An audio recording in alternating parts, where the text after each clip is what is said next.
Madam గారు చెప్పండి. మన మాజీ ముఖ్యమంత్రి గారు ఇంకా మాట్లాడతా, నేను రావాలని ఇంకా ప్రజలు నన్ను గట్టిగా కోరుకుంటున్నారు. నేనొస్తే ఈ పాటికి అది చేశాను, ఇది చేశామని చంద్రబాబు నాయుడు మాటల వరకే, చేసేదేమి లేదన్నట్టు మాటలు దాన్ని ఎలా చూస్తారు? సైకో ముఖ్యమంత్రి అంటే మాజీ ముఖ్యమంత్రి వెళ్ళిపోయిన వాడి గురించి స్టిల్ ఇప్పుడు తను ప్రతిపక్ష నాయకుడు కూడా కాదు, పులివెందల ఎమ్మెల్యే. ఆ ఎమ్మెల్యే గురించి మాట్లాడాలంటే జగన్మోహన్ రెడ్డి గురించి గత 5 సంవత్సరాల నుంచి నేనైతే నాకు ప్రజలు కోరుకుంటున్నారు అన్నప్పుడు నీకు ప్రజలు ఎందుకు 11 సీట్లు ఒప్పచెప్పారు జగన్మోహన్ రెడ్డి? దానికి ప్రజలకి సమాధానం చెప్పు. ఆ సమాధానం చెప్పడానికి చేతగాక నువ్వు ఏం చేస్తున్నావంటే ఈ 2 నెలల నుంచి నేనుంటే ఎక్కడ బటన్లు అక్కడ నొక్కేసి, ఎక్కడ అమ్మఒడి నాన్న బుడ్డిలో నేను జేబులో వేసుకునేవాడిని, నాకంతా కూడా ఇప్పుడు జేబు ఖాళీలాగా ఉందని నువ్వు బాధపడుతున్నావు. ఇంకొక విషయం, నీ హయాంలో 5 సంవత్సరాల్లో ఎంతమంది ఆడబిడ్డలే కాదు, ఇక్కడ కాదు, రాష్ట్రాలు దాటి వెళ్ళి ఒక బాంబాయిలో ఒక సినిమా హీరో చెందిన ఒక అమ్మాయి, ఆ అమ్మాయికి కూడా మీరు ఏదింపులకి గురి చేశారంటే నువ్వు ఎంత సైకోననేది ఇలా ఈ రాష్ట్రం, ఆంధ్రప్రదేశ్ రాష్ట్రమే కాదు, ప్రపంచం మొత్తం తెలిసిపోయింది. నీ దగ్గర ఉన్న కొంతమంది కుక్కలు, నీ దగ్గర జీతాలు తీసుకొని పనిచేసే కుక్క సజ్జల రామకృష్ణారెడ్డి, వాడు ఏం చేశాడు? సుపారీ తీసుకొని ఒక కుక్కల నాగేశ్వరరావు కొడుకుకి ఎవరో అమ్మాయితో లింక్ ఉందని చెప్పి, ఆ జిందాగాడిది ఒక లెక్క, ఈ కుక్కల నాగేశ్వరరావు కొడుకుది ఒక లెక్క, 5 కోట్లకి నువ్వు సుపారీలాగా మాట్లాడుకొని నువ్వు సెటిల్మెంట్కి ఆ అమ్మాయికి, అమాయకురాలు, వాళ్ళకి ఏమీ తెలియదు, వాళ్ళ ఫాదర్ ఒక రిటైర్మెంట్ ఆఫీసర్, మదర్ ఒక రిటైర్మెంట్ ఆఫీసర్, ఆ పెళ్ళైన మధ్యతరగతి కుటుంబం వాళ్ళు ఒక సినిమాలో షూటింగ్ తీస్తుంటే ఆ సినిమా ఒక హీరోయిన్కి అర్ధరాత్రి ఒక ఐపీఎస్ వెళ్ళి స్పెషల్ ఫ్లైట్లో తీసుకొచ్చారంటే నీ ప్రభుత్వంలో మహిళలు ఎంత బలైపోయారనేది ఇప్పుడు అర్థమైపోతుంది. నిజంగా ఆ పొద్దున లైవ్లో మాట్లాడుతుంది అమ్మాయి, నా ఫాదర్, ఇది ఫ్యామిలీ విషయంకి పోలీసులకి సంబంధం ఏంటి? నాకు ఒక గుండాలాగా, ఒక రౌడీలాగా, ఏంది ఒక తీవ్రవాదిలాగా ఇంట్లో దూరిపోయి పోలీసులు, ఒక పెద్ద ఐపీఎస్ ఆఫీసర్లు, ఐఏఎస్ ఆఫీసర్లు నా ఇంట్లో దూరిపోయి రావటం నా ఫోన్ లాక్కొని నన్ను, నా తండ్రికి, నా తల్లికి ఒకటి ఏడ్చిందంట, అయ్యా నన్ను ఎక్కడైనా తీసుకెళ్ళండి, నా తల్లి తండ్రి షుగర్ హార్ట్ పేషెంట్ వాళ్ళకి వదిలేసిందంటే స్పెషల్ ఫ్లైట్ వేసుకొని బాంబాయి నుంచి తీసుకొచ్చి ఇబ్రాహీపట్నంలో 3 రోజులు మీరు ఎక్కడ పెట్టారు ఆ పిల్లకి?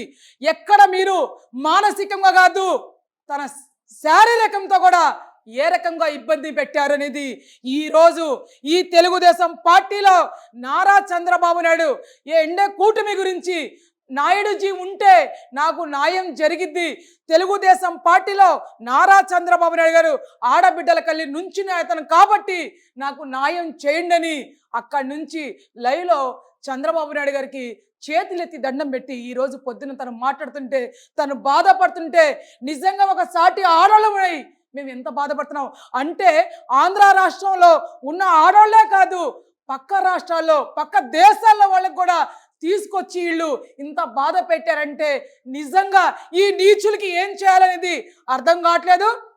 మేము ఒకటే అడుగుతున్నాం, చంద్రబాబు నాయుడు గారికి ఇట్లాంటి సైకోలు ఎక్కడున్నా కూడా ఒక ముక్కల్లాగా వాళ్ళకి ఎతికి వాళ్ళకి తీవ్రంగా హింస ఇచ్చేసి నడి రోడ్డు మీద వాళ్ళకి బట్టలు లేకుండా ఈడుసుకొని వెళ్ళాలా?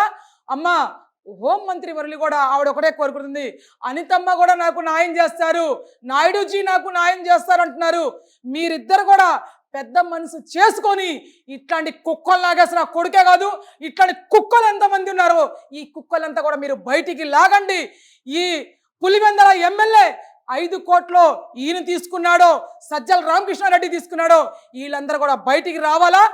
ఆ అమ్మాయికి 3 రోజులు శారీరకంగా కూడా హింసించారని ఈరోజే పొద్దున ఆమె డిబేట్లో చెప్తుంటే చాలా బాధ కలిగింది. ఆ బిడ్డ ఎంత అల్లాడిపోయిందో 3 రోజులు కూడా. తండ్రికి తల్లికి ఒక రూమ్లో పెట్టి వాళ్ళకి బంధించేసి ఈ బిడ్డకి పక్క రూమ్లో తీసుకెళ్ళి, ఒక మహిళకి పక్క రూమ్లో తీసుకెళ్ళి తన శారీరకంగా కూడా ఎంత హింసించారని అంటుంటే ఇట్లాంటి కుక్కలకి క్షమించరు, చంద్రబాబు నాయుడు సహించరు. కఠినమైన శిక్షలు వేయాలా. ఆ అమ్మాయి బొంబాయిలో ఉంది. బొంబాయి అమ్మాయి ఇక్కడ దొంగతనం ఎక్కడ చేసింది అనేది ఈ ఐఏఎస్ ఆఫీసర్లు, ఐపీఎస్ ఆఫీసర్లు దీనికి సమాధానం చెప్పాలా. అరే బాబు, 50 లక్షలకి 25 లక్షలకి మీరు మీ ఉద్యోగాలేంటి, మీరేంటి, ఉన్నత స్థాయిలో చదువుకొని ఒక ఐపీఎస్ఎల్ ఐఎస్ఎల్గా వచ్చేసి వాడేందో సైకో చెప్పాడని, సైకోలో ఉన్న కొంతమంది దళితులు చెప్పారని మీరు ఏ రకంగా డబ్బు తీసుకొని మీరెందుకు బలైపోయారు, మీ జీవితాలు బలి చేసుకున్నారని ఈరోజు ఐపీఎస్ఎల్కి ఐఎస్ఎల్ చెప్తున్నారు. మీ కొంచెమన్నా బుద్ధి జ్ఞానం ఉందా? వాళ్ళ తండ్రి హయాంలో ఐపీఎస్లు ఐఏఎస్లు ఎంతమంది బలయ్యారనేది మీకు తెలుసు. అదే తండ్రి కొడుకొని కూడా మీకు తెలుసుగా మీరు ఎందుకు తన మాటకి లొంగారు? ఇవాళ మీరు కూడా దోషులే. మీరు ఎంతటి పెద్దడైనా కూడా కోర్టు ముందు తలదించాల్సిందే, మీరు కోర్టుకి సమాధానం చెప్పాల్సిందే. ఇట్లాంటి వాళ్ళకి ఈ ఐపీఎస్ఎల్కి ఈ ఐఏఎస్లకి శిక్ష వేయాల్సిందని ఈ తెలుగు మహిళలుగా నేను డిమాండ్ చేస్తున్నా. జగన్మోహన్ రెడ్డిని చూస్తే అమ్మమ్మమ్మమ్మ ఎందుకంటే నిజంగా తడుస్తున్నాయి. ఎందుకంటే ఈడు సైకో కాబట్టి. ఈ సైకో ఏం చేస్తున్నాడంటే గత 2 నెలల నుంచి ఈడి దగ్గర ఉన్నోళ్ళకే గంజాయితో రెప్పిస్తున్నాడు, ఈడి దగ్గర ఉన్నోళ్ళు డ్రగ్స్కి రెప్పిస్తున్నారు. ఆ ప్రభుత్వం మీద ఉన్న ఎండే కూటమి ప్రభుత్వం మీద తప్పుడు నివేదాలు అందచేయాలని చేస్తున్నాడు కాబట్టి ఈడికి భయం వేస్తుంది.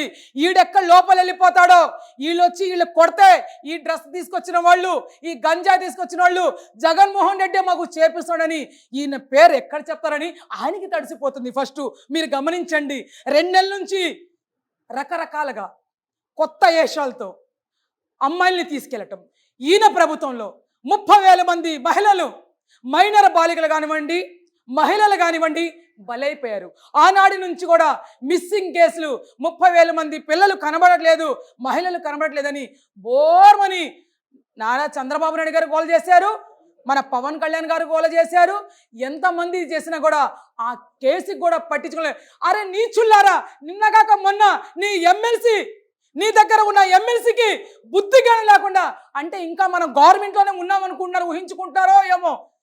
అసభ్యంగా ఏ రకంగా మహిళలకు వాళ్ళు హింసిస్తున్నారనేది మీరు చూస్తూనే ఉన్నారు. సిగ్గుందా? ఈరోజు నీ దగ్గర ఉన్న 7-8 మంది ఎంపీలు నీ పద్ధతి నచ్చలేక, ఎమ్మెల్యేలు నీ దగ్గర ఉన్న 10 మంది ఎమ్మెల్యేలు నీ పద్ధతి నచ్చలేక ఇలా తెలుగుదేశం పార్టీ ఎండే కూటమి కలిసి చూస్తున్నారంటే సిగ్గు తెచ్చుకోమని ఈ జగన్మోహన్ రెడ్డికి హెచ్చరిస్తున్నాను. నీకు సిగ్గుందా? వీడికి ఎందుకు సిగ్గు లేదంటే జగన్మోహన్ రెడ్డికి చెల్లి చీర గురించి నడి రోడ్డు మీద చెప్పినవాడు. ఈ చెల్లెళ్ళకి ఈడు శీలల గురించి ఏం భద్రత పెడతారని అందుకనే ఈడికి తరిమి కొట్టేలా ఆంధ్ర రాష్ట్రంలో, ఇలా పక్క రాష్ట్రంలో కాదు, ఈడు ఎక్కడ అడుగు పెట్టినా కూడా ఈయనకి తరిమి కొడుతున్నారు. ఈయనకి ఒక సైకో కాదు, లాస్ట్గా సింగల్గా మిగిలిపోయేది పులివెంద ఎమ్మెల్యే లాగే అని నువ్వు భావించుకోమని చెప్తున్నాము.